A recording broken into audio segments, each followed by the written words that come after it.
Jane, you were the first mayor of the merged or amalgamated Central Coast Council. How did you think that, it was a grand experiment in many regards, how do you think that that went, the amalgamation process and forward? Well, look, it was, it's certainly an honour to be the first mayor, and I don't discount that even with what's happened recently. And look, I also want to just acknowledge the impact of these financial situation. I think we're all devastated for our community, for our council staff, and for our council. So it is, obviously a serious situation, and I think everybody's really angry about that.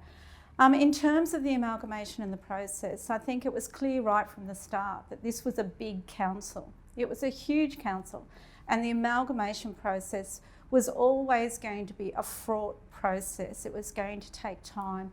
I think in retrospect, I think, it is fair to say the amalgamation hasn't worked.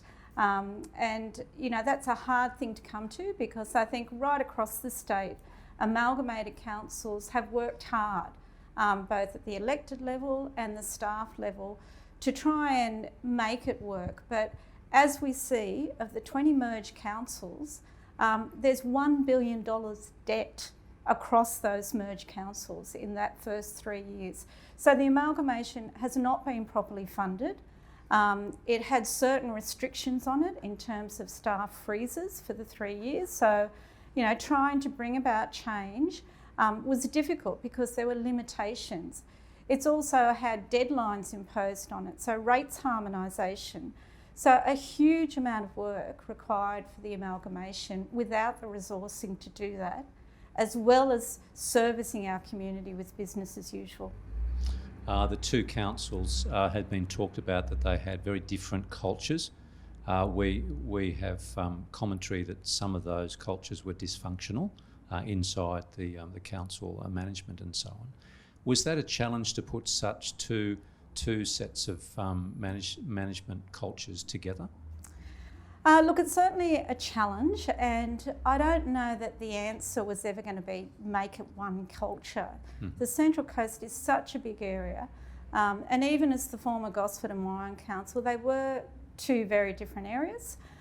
It's not like a metropolitan council that might have been merged. They're largely an urban environment. Whereas we have west of the M1, we have rural land, we have environmental land, we have urban land, we have small villages, we have large estuaries. So I think it was a shame that we didn't actually embrace the different culture, that as an organisation, and the dictate of a merger is that you try and make it one culture. And I don't necessarily think that's the right way to go. Certainly in planning, when it came to the local strategic planning statement, we tried to make sure that reflected the different cultures, and unfortunately we couldn't quite get that to work because, for a range of reasons. So the culture, there were two distinct cultures.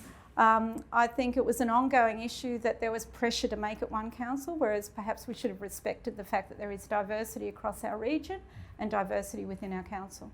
That's an interesting point. So the big question, the burning question is how did you experience it as mayor and as councillor, the finances getting away from themselves? I think it's fairly well established now in the last 2 years that the finance got away from themselves. How did you experience that as you sat on council and moved forward? So look, I think there are still many questions to be answered about the finances. It would appear to me from what was in the Administrator's 30-day report, from what Local Government Solutions published in their report, is that the critical problem with the finances has been bubbling away for years and years and years. Are you suggesting prior to amalgamation? Well, certainly it seems to have gone back to 2016. And there is a suggestion that there were problems before then. There's a suggestion that Gosford Council at the time of amalgamation only had $5 million unrestricted funds. Now, that's incredible. And it's incredible that nobody knew that. That information wasn't apparent. So there's an underlying problem there that appears to have been bubbling away, and it's surfaced in a really devastating way. It was compounded by a whole lot of things. But I guess my concern is the information that councillors were getting was not telling us those problems. I've gone back, I've looked at our operational plan, I looked at the 2019 audit, and the red flags were not there. You know, the red flags to tell councillors that this was heading for a significant financial crisis were not there. 3 financial audits, an audit risk and improvement committee whose role is to provide assurance and advice to the council, did not identify a problem. The former CEO, Gary Murphy, got PwC to review the finances. They did not identify any problems. Even the audit office, who identified a problem with the local infrastructure contributions, they came up with a problem of $13 million that council self-reported and then fixed. So the bigger issue of the use of restricted funds was not throwing up red flags until it came to crunch time. So a council and operating as a board of management, you're saying that you simply weren't given the information required to make good decisions? Is that what you're saying? Well, that is largely what I'm saying, is if you look at the information and the reports that councillors got, it is not apparent that information was there. We became aware of the problem on the 6th of October last year. The senior staff said they only became aware of the problem a matter of weeks together, and it's the senior staff that are providing councillors with advice about budgets, about operational plans, about financial accounting, together with ARIC and together with the audit office. Now, in retrospect, if you pour through all of the reports, there might be 1 or 2 more questions that you could have asked, but it's certainly not the information that should have been coming to councillors. I know that listeners will find that amazing to hear that with all the resources that a council of that size has, that information wasn't coming through. One thing that we've uncovered recently is a dysfunction in financial reporting that has been apparent with the delayed reports for council, the delayed financials and so on, is the IT systems didn't appear to be functioning properly for up to a year. Did you see any of that dysfunction? So look, I, as a councillor, I, was vaguely aware of IT systems being upgraded and money being spent on IT systems because we were seeing it in our budgets, and that was, attributed to the amalgamation. Certainly, it's recognised that there were delays in putting in place CFOs in our finance section. And, I think at one point we had a new CFO, and I think for everybody that was a good thing, that we thought we'd gotten somebody in that role, and it was only 12 months later that person left. And, whether it's directly related or not, that's the point at which the financial problems were becoming apparent. That's also, it must be a difficult thing for people to understand.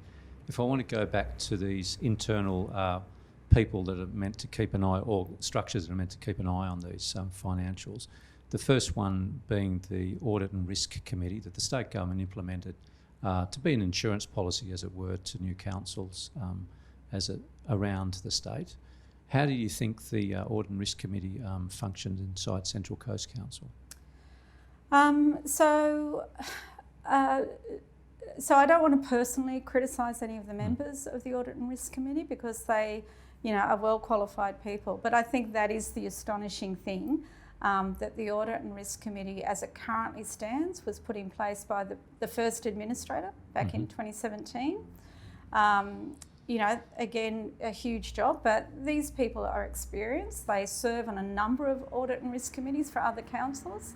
And we get to 2020 and these problems are happening. And again, there was no advice, there was no awareness of those issues. So I think that does need looking at, like many aspects. So it doesn't rest with one factor, it's a combination of factors. But that the Audit and Risk Committee is something that I think was intended to give councillors a level of confidence. that, these people with accounting and, a vast experience in local government accounting were another set of eyes looking over the books, looking over the reports, the audit reports, identifying risk and providing advice to councillors on those matters. The State Audit Office also gave the tick of approval several times for council. That is a worrying trend that they didn't even pick up on some of the issues. How can that possibly be the case? Well, it's a good question, and I don't really know the answer to that. I think the response is that, that they might give is that they deal with the information that's provided to them. But certainly an audit does or should involve an interrogation of that data, at some level. Maybe not at the level of a forensic audit, of course, but certainly at some level there is an interrogation of that data. And that clearly either wasn't done to the level that it was needed or it didn't identify the problem. So again, as councillors who are looking at information and making decisions on the information that they are provided with, and when you think about the systems that are in place, as far as we're aware, we've got a financial section, we've got annual audits, we've got an audit and risk committee. Those different mechanisms are there to identify and oversee these problems and alert to those issues. Now, the ultimate responsibility has to, I suppose, lie with the board, as in the councillors, the 15 councillors, including yourself. Were the councillors in a position to actually question the finances and watch how this developed? Are they in a position, with their own worldly experience or otherwise, to actually question the staff and others to find eventual issues or red flags, as you call them? Look, certainly councillors can question, but when you have budgets in front of you and long-term financial plans, so part of the budget process is to look at a 10-year long-term financial plan. I would look at a number of things. I'd look at the, besides reading the actual information, I'd look at the measures that the state government uses. I would also look at the long-term financial plan. So certainly a couple of years when we were budgeting for a deficit, I'd want to make sure that I looked at the long-term financial plan and sort of saw, well, what does that mean? A deficit in itself may not be a problem, but you need a plan to get out of deficit. And even in last year's budget, when you look at the long-term financial plan, it tells you that. It says that, yes, we're going to have a deficit for a couple of years, but I think it was actually next year that it was forecasting that we would be trending back to a surplus. Similarly with some of those other measures, the measure that basically measures liquidity. So in our audit report, there's a measure there that says your cash position, and the state sets a benchmark of 3 months. So councils need to make sure that their liquidity as a minimum is 3 months. Now, in 2019, it was 9.8 months. Last year, it was over 5 months. So we're looking at the information in the reports, and certainly you ask questions about that information, but if the information is wrong, if it's not reflecting the true situation, then really councillors have no way of going behind that, And so you're saying basically you haven't been given accurate information. Well, I think that's correct, and it's unclear at where that fault lies.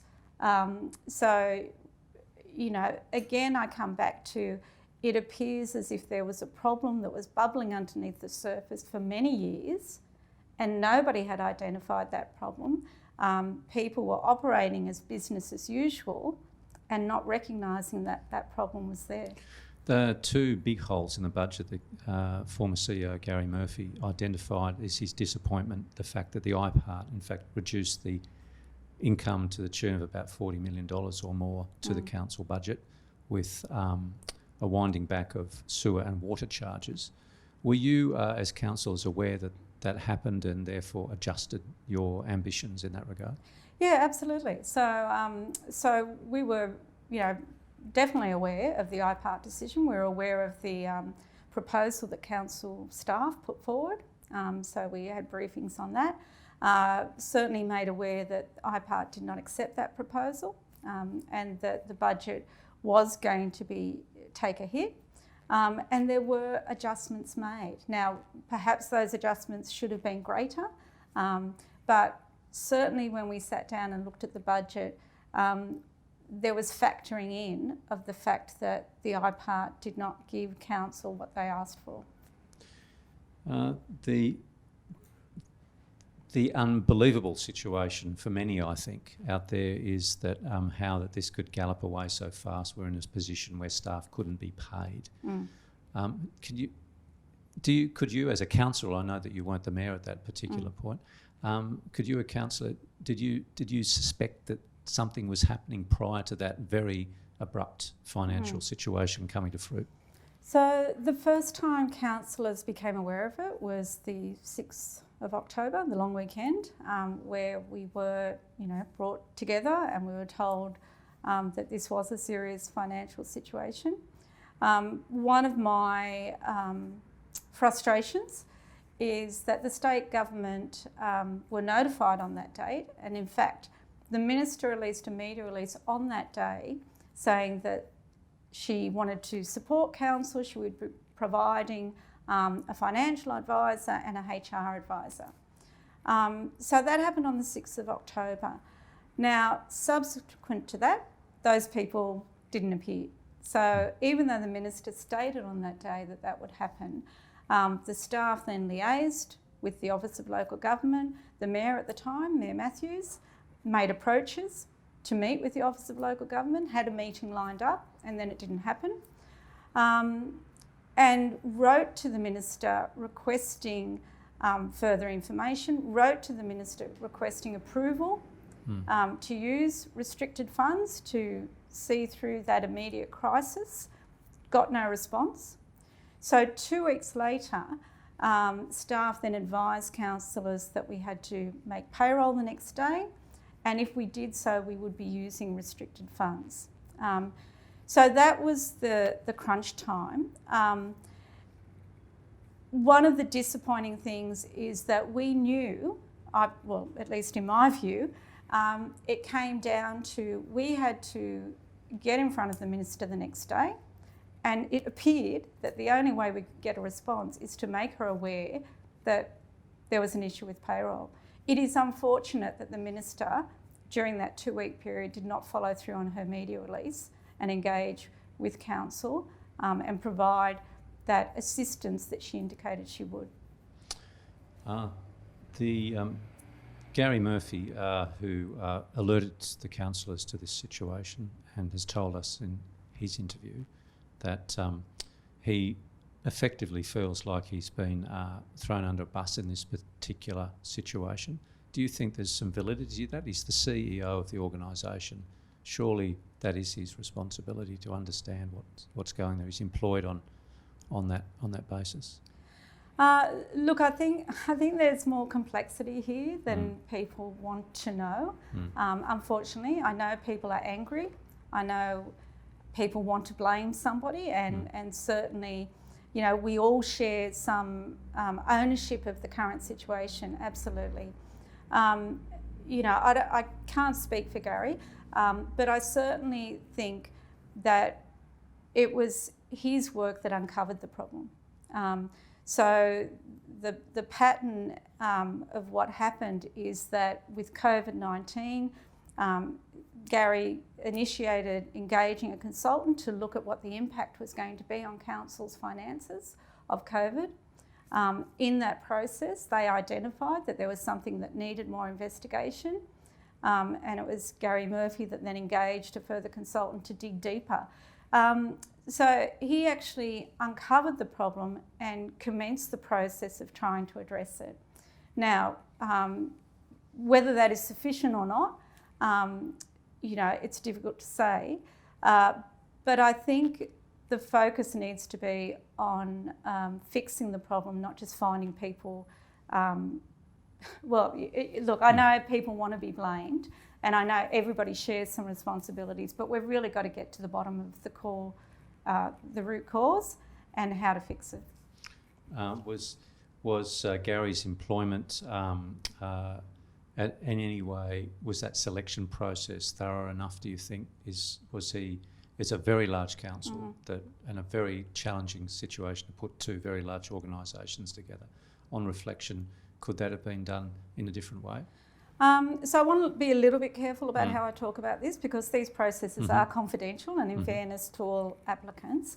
I have been disappointed with some of the commentary provided by the administrator. I think it has been unfair.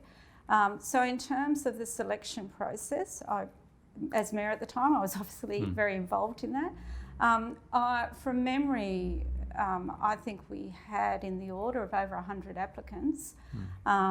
We had engaged a firm that assists councils with this process. We had a panel, we interviewed a number of people, and Gary was the preferred candidate. He presented to all of the councillors. All 15 councillors agreed. There was no dissent. They unanimously agreed to engage him. Although he was the only candidate who was presented to the council. But the councillors had the option to go back and seek a subsequent person to present. They chose collectively not to do that. Okay. So I suppose a couple of comments I would make about the administrator's commentary.